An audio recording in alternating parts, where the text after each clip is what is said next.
আসসালামু আলাইকুম।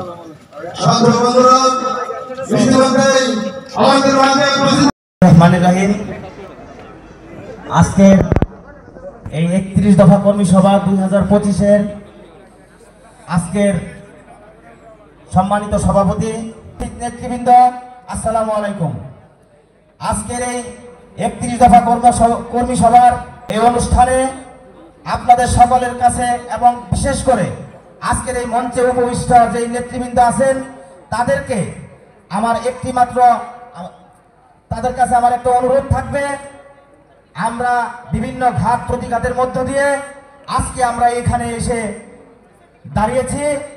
বহু নেতাকর্মী জেল খেটেছে, বহু নেতাকর্মী অত্যাচার জুলুম নির্যাতন সহ্য করে আপনাদের আমাদের সকলের পিছনে অক্লান্ত পরিশ্রমের মধ্য দিয়ে আজকে শেখ হাসিনার পতনের মধ্য দিয়ে আমরা কিন্তু এখানে দাঁড়িয়েছি। আমাদের সতর্ক থাকতে হবে। পূর্বে আপনাদের এই সকল নেতৃবৃন্দকে বলতে চাই, আপনাদেরকে যারা সব সময় সাথে থেকে পরিশ্রম করে আপনাদেরকে বিভিন্নভাবে সহযোগিতা করেছে, তাদেরকে আপনারা ভুলবেন না। এই আশাবাদ। দুঃখের বিষয়, আমি যে বক্তব্য দিব আমার ভাষা হারিয়ে ফেলছি।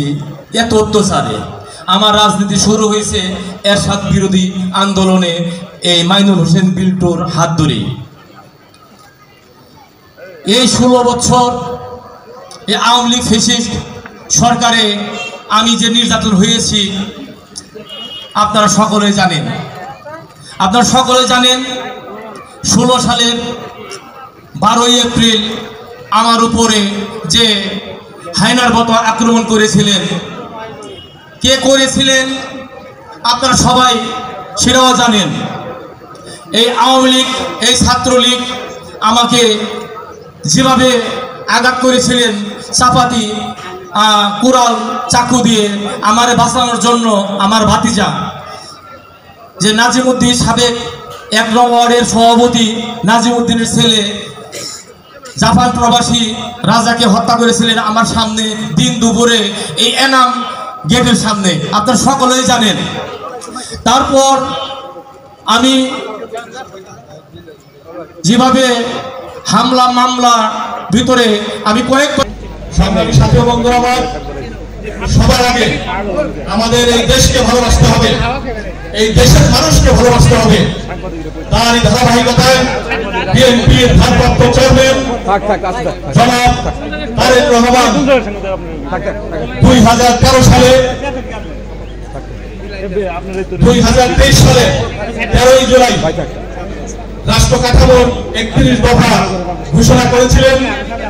আর আজকে দেখা যায় নতুন নতুন অনেকে দল গঠন করে সংস্কার বলে মুখে ফেলা তুলে, অথচ তারা এটি অনুধাবন করে না যেই সংস্কার প্রস্তাবটি আমাদের দলের ভারপ্রাপ্ত চেয়ারম্যান জনাব তারেক রহমান আরো 12 বছর আগেই দিয়ে রেখেছেন। এই 31 দফা সংস্কারের মধ্যে এমন কোন সংস্কার নেই যার পরে আর কিছু অবশিষ্ট থাকে যা নিয়ে অন্য কেউ কথা বলতে পারে। তাই আমি বলবো, দেশকে ভালোবাসুন। আজকে দেশ নিয়ে দল নিয়ে ষড়যন্ত্র শুরু হয়েছে। ষড়যন্ত্রকারীরা দেশকে ভিন্ন খাতে প্রবাহিত করতে চায়। আজকে বিএনপির মধ্যে অনেক সুবিধাবাদীরা ঢুকে ওপি বিএনপি সাজার চেষ্টা করছে, মিল ফ্যাক্টরি দখল করছে বিএনপির নাম ভাঙিয়ে, এবং সুবিধাবাদী 111 সংস্কারবাদীরা আজকে বিএনপিকে পুলিশ সাথে ষড়যন্ত্রে লিপ্ত রয়েছে। আজকে আমি হুঁশিয়ার করে বলে দিতে চাই, এই সাভার আশুলিয়ার মাটি থেকে সংস্কারবাদীদেরকে